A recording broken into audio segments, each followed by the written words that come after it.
19:30 Central African Time. Good evening. Welcome to Network. My name is Spumelele Zondi. Now, Rhodes and UCT students started hashtags that were trending throughout the week. They also raised questions of race relations in those universities. We'll tell you about them tonight. We have some information on the African Blogger Awards. Our discussion tonight is on Soweto Innovation Week, which takes place in April. We are live, so find us on SABC Network on Facebook and Twitter. It's News Network at sabc.co.za on email. Let's start with your technology and social media news.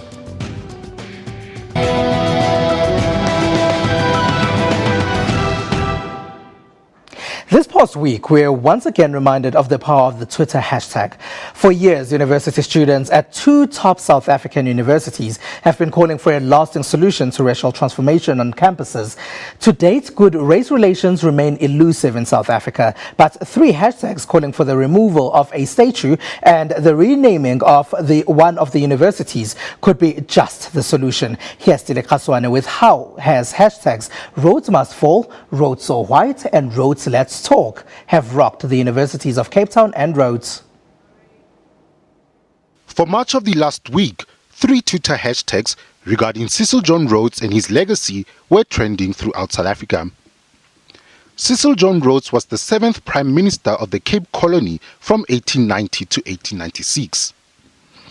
In modern-day South Africa, though, his legacy is murky, and for black people it represents their past oppression. And now there's a dual social media call for the statue of Rhodes to be removed from the grounds of the University of Cape Town and for Rhodes University to be renamed. All of this with the help of a hashtag. That created an environment in which the university was willing to respond. In fact, the invite to the institution was sent before the hashtag actually started. But however, it was not as much the hashtag, but the post initially on our Facebook, where actually the students really want to talk about this, and the invites were sent. And so after the invites were sent to the students, then the hashtag started, and then their posters were put up all over campus. And that helped add a sense of urgency to the issue, that management must respond. They must come listen to us. They must come listen to what the students are saying. Because of the hashtags Rhodes So White and Rhodes Let's Talk, Rhodes University and student representatives have committed to engaging in further talks to improve race relations. And the conversation continues on Twitter. Here, at Scribble Them writes that the protests are not about a statue at UCT, but about lived experiences of black people. And at Antagonist writes, even if Rhodes University were to be renamed, black students wouldn't feel any less oppressed than they did before. Meanwhile, discussions around hashtag Rhodes Must Fall at the University of Cape Town seem to have hit a snag. On Wednesday, students were confident their call for the removal of the statue of Cecil John Rhodes on campus was imminent.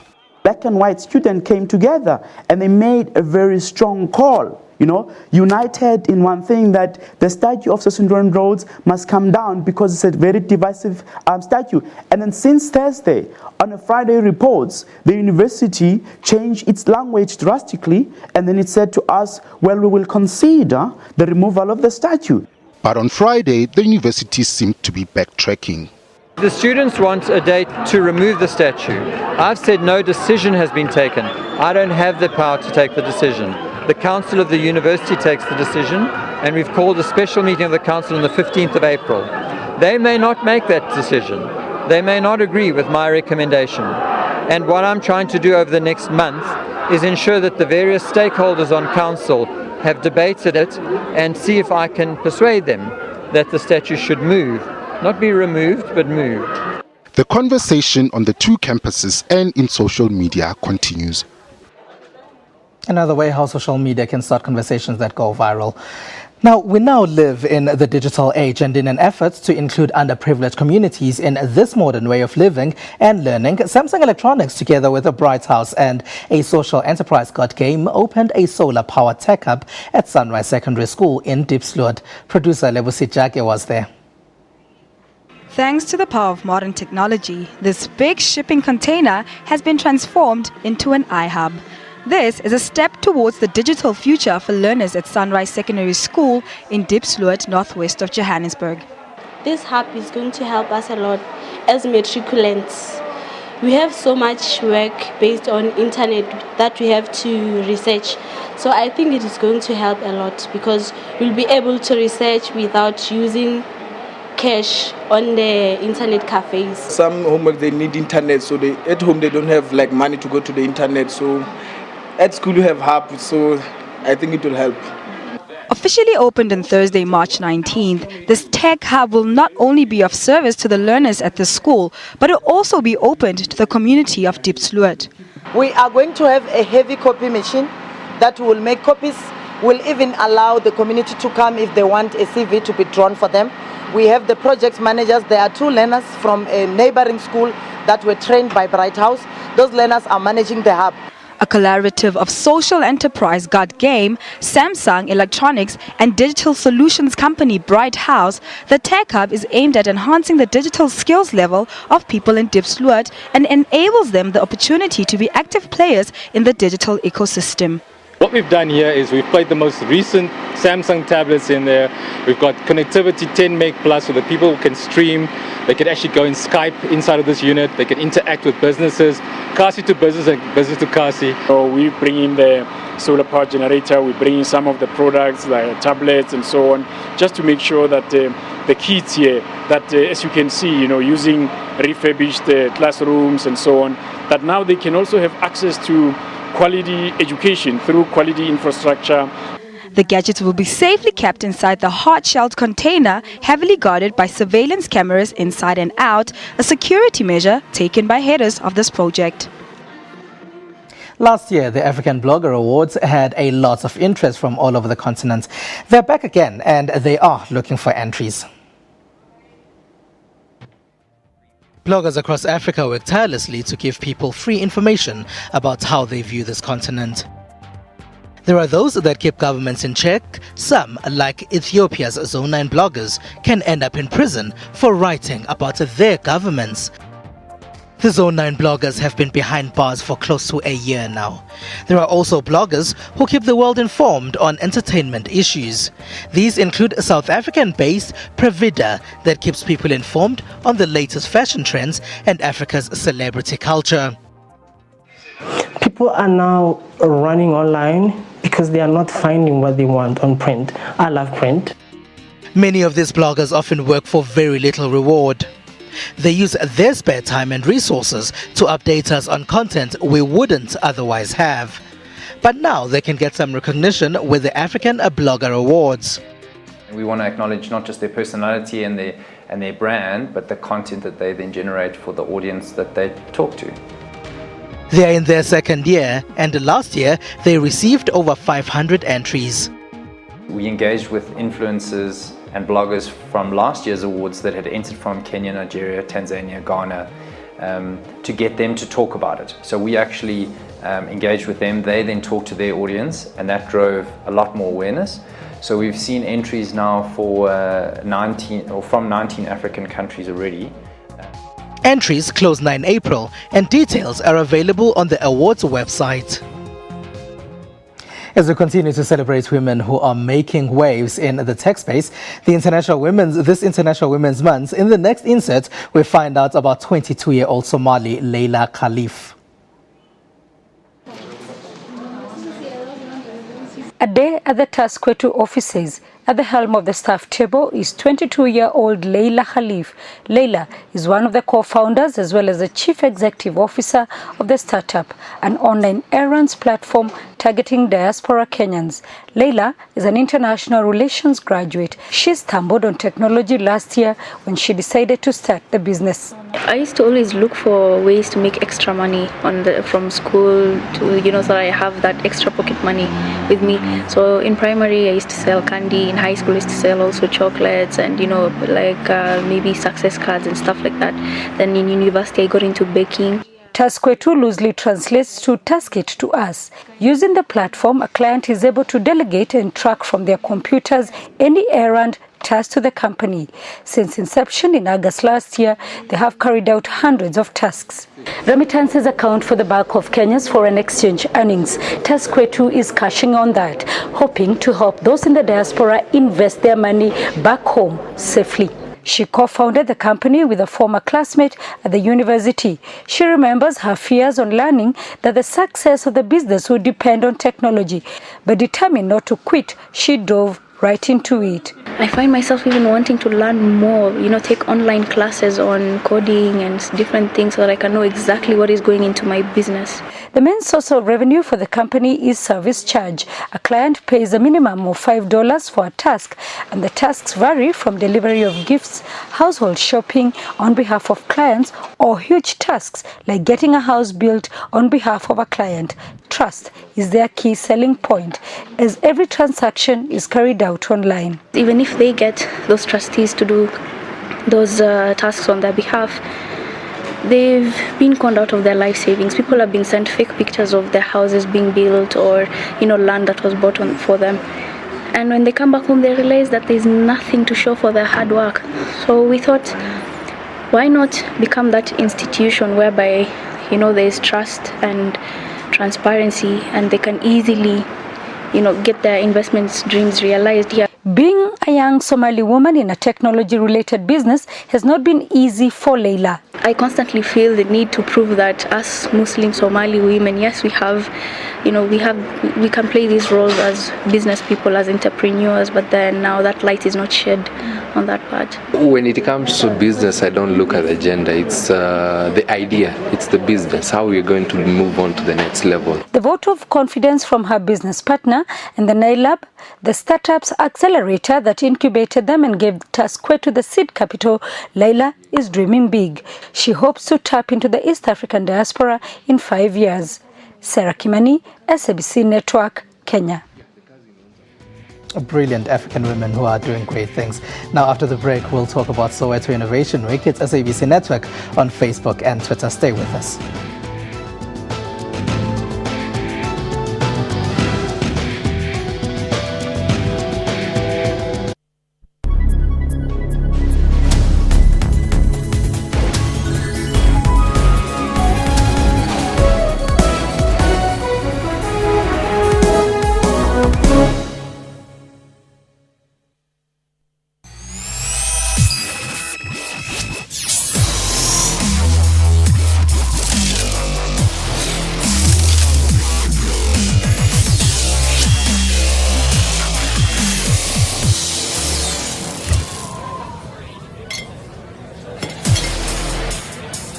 Castle Light, yeah. Longer than -2.5. The new Resealable Platinum Edition. Unlock Cold Blast Refreshment.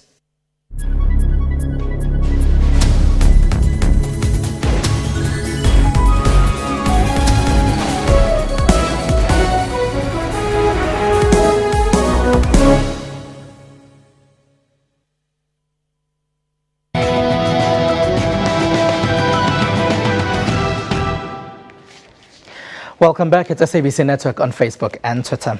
Now, Soweto is organizing the township's first Innovation Week. Organizers are calling on residents of this township with brilliant technology ideas and products to showcase them at the event.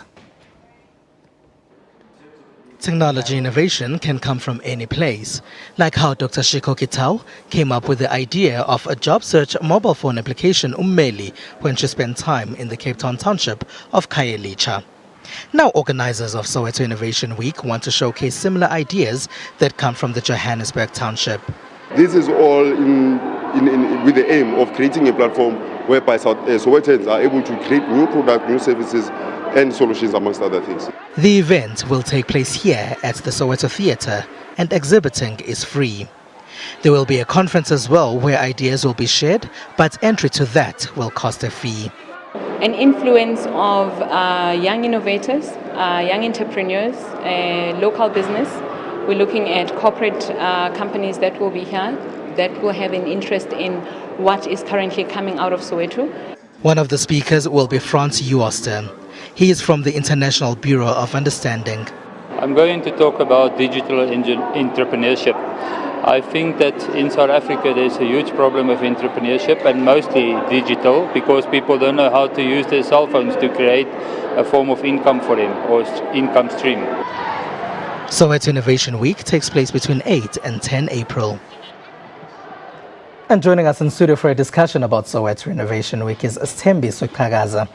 Hello, and thank you for being a part of our network, Sthembiso. How's it, how are you? I'm all right. Good. Now, is there innovation in Soweto?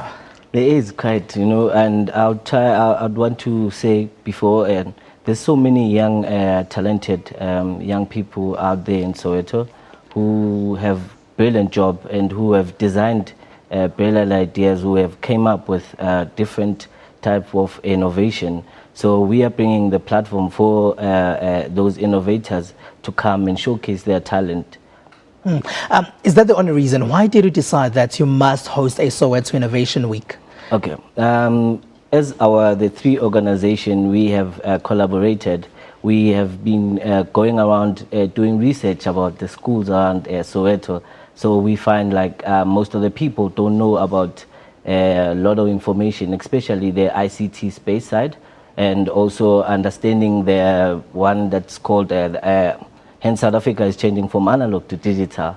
So we're trying to make sure that we make people aware and the community to be aware of that. I suppose it's also the fact that digital is just taking over everything. As you mentioned, that TV is switching from analog to digital as well. Yes. You're going to have a number of speakers that are going to be there as well. Could you just tell us about some of the people that you have speaking at Soweto Innovation Week this year? Okay, we'll be having Fortune from Google, South Africa. I suppose that's Fortune Sibanda from Google, South Africa, yes, Fortune Sibanda. Also, we'll be having William Stack from former ICASA. Okay, yeah. Yes, that guy. So, and if you want more information about the speakers, you can go to our website at www.sowetoinnovationweek.org.za. There is another aspect to this, and that aspect is the expo. People will be called on to come and exhibit what they do. Can you tell us briefly about that? Okay, we'll be having different stalls, which is we've got packages for local businesses. We also have for entrepreneurs. We also have one packages for corporate. So they'll be displaying their products and also showcasing and giving away those flyers and information about it. So if I think I have a brilliant technology idea and I would like to exhibit at Soweto Innovation Week, what do I do? Okay, you go into our website. There is a way of, there's a competition about entrepreneurs. So you upload information about your innovation or your creativity into our website. Then automatically it comes straight to us and we'll come back to you afterwards. Competition. Yes. You're mentioning that. What is that competition? What happens there? Okay, what we have decided was to give a competition around these entrepreneurs who doesn't have like money to come and buy the stores. So we've created a platform to win a stand, and also you can also have a podium to talk about your innovation. So one can win a ticket to come and set up for a stand and also talk at the podium. Thembi, so there's innovation everywhere. Why do you think people would be interested in Soweto Innovation Week and to actually go to the Soweto Theatre that we just saw on our screen to attend Soweto Innovation Week? Okay, Soweto Innovation Week will be the first in a location in Soweto overall. So Soweto Innovation Week will be bringing information, will be bringing creativity, will be uplifting the community and the small businesses and the entrepreneurs. Now, you say that exhibiting is free, but there is a prize money for people that would like to attend some of the talks that will be given by the speakers that are going to be there. Can you just tell us briefly about that and how much will they be paying? Okay, on our website today, tomorrow we'll be ending our super early bird ticket, which is at 300 Rand. Then there's an early bird ticket that will be starting, which is gonna go for 500 Rand. Then until it's gonna end on the 30th. Then from the 30th, you'll be having the admin, which is 650. And while we are doing that, we'll be giving away 25 tickets to schools around Soweto. So we'll be FETs, colleges, primary and high school. So we have identified schools around Soweto that will be giving those tickets for free. All right, Super Early Bird ends tomorrow. So if I log on tomorrow, or does it end at midnight? No, Tonight? It ends tomorrow. No, tomorrow after 12. Okay, so the whole day on Monday, people can still get the Super Early Bird ticket that costs 300 Rand, and thereafter it's 500 Rand to attend Soweto Innovation Week. Thank you very much for joining us, Thembiso Tagaza from Soweto Innovation Week. Thank you so much. All right, then after the break, we'll get more information about what's been happening in technology in the rest of the world. Stay with us.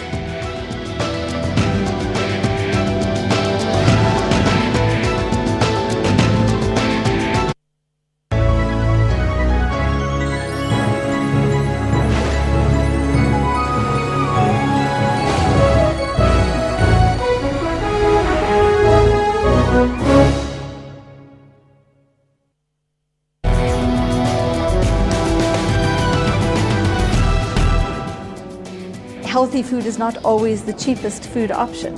And so making the healthy choices, the easier choices, remain a health challenge for South African children. Bipolar disorder is said to affect 1 in 100 people.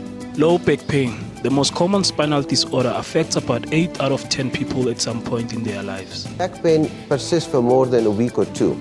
Seek advice. I'm Dr. Silo Mutau. Watch Health Talk every Saturday on SABC.